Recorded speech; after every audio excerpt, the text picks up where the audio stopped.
Bien, momento ahora de presentar una nota que hizo Susana Reynoso, es al escritor colombiano Santiago Gamboa, una nota en la que cuenta acerca de su última novela, una novela que trata sobre la vida de dos hermanos, una historia de amor no convencional en un tiempo difícil de Colombia, con Uribe a cargo de la presidencia. Todos ustedes saben que estuvo durante los años entre el 2002 y el 2010. Él define una Colombia complicada durante esos años, una Colombia que por un lado era más segura, pero que por el otro se había colmado de una violencia invisible. La novela se llama Plegarias Nocturnas y Santiago Gamboa junto a Susana Reynoso así la describía.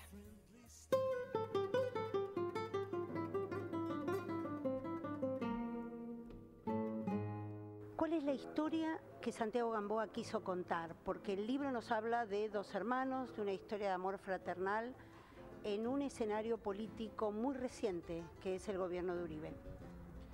Sí, bueno, hay como dos elementos importantes para mí en esta novela. La primera, pues, es contar la historia de dos hermanos. Es una historia de amor, no incestuoso. Son dos hermanos que quieren protegerse, estar juntos y vivir y ser felices juntos, muy lejos de un mundo que ellos odian, que tiene que ver con su familia, con su ciudad, con Bogotá y con esos años precisamente funestos, violentos, difíciles, que fueron los años en los que ellos pasaron la adolescencia, que fueron los años del uribismo. Pues una época en donde la sociedad colombiana estuvo como impregnada de odio de una manera particular, en donde había un ambiente de acusación y de descalificación permanente, donde había peleas terriblemente agresivas entre parientes, entre amigos, donde había un clima de polarización absoluto.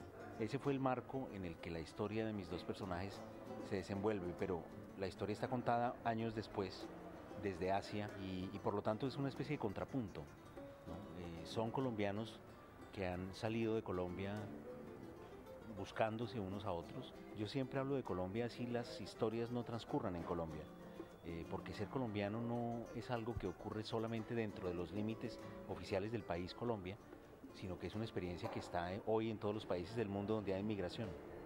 Esa polarización que hay entre los distintos personajes que impregnan su vida con lo que ocurre en el escenario político, traslada inevitablemente al lector al propio país, ¿no? A veces las vidas individuales pueden estar absolutamente teñidas de lo que ocurre en la política. Yo he visto esa misma situación de polarización, de violencia invisible, ¿no? De descalificación, de insulto, la he visto en muchos otros países, siempre en donde hay una gran crisis política. Generalmente las crisis políticas convierten a la sociedad un poco en el espacio de una batalla sin cuartel, en donde la polarización entre dos bandos rivales deja después una herida muy grande en la psicología de una sociedad, de la que esa sociedad tarda mucho tiempo además en reponerse, ¿no? Los políticos de mano dura, podríamos decir, como fue Uribe al encarar todo el tema del narcotráfico y de la FARC, siempre terminan impregnando la cultura de un país. ¿Cuál es el cambio que vos advertís que Colombia ha dado con Uribe, por ejemplo?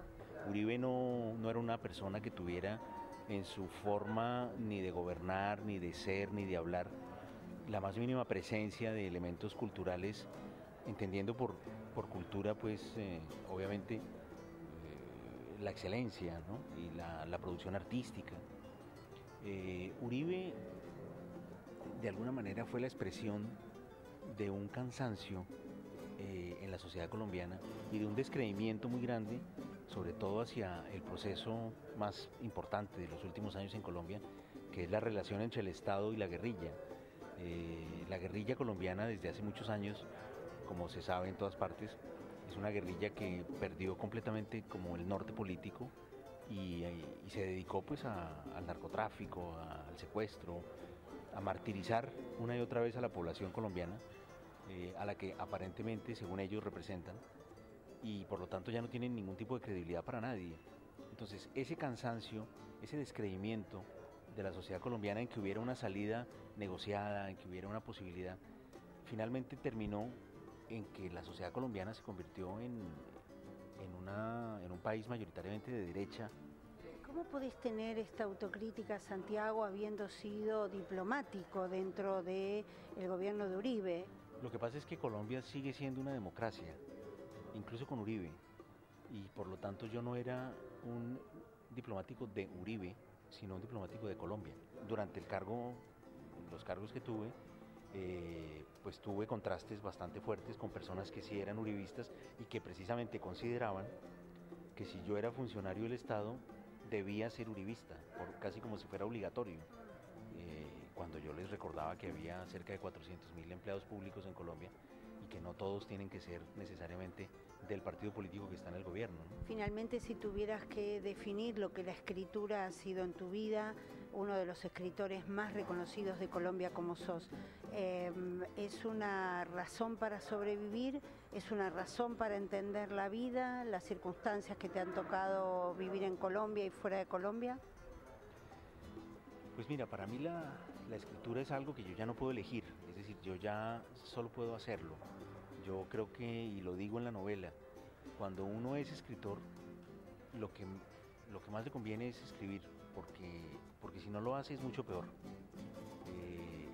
No escribir cuando uno tiene por dentro la pasión, el deseo, el gusto, la necesidad de vivir dentro de la literatura, pues es realmente cortarse, herirse voluntariamente, es torturarse.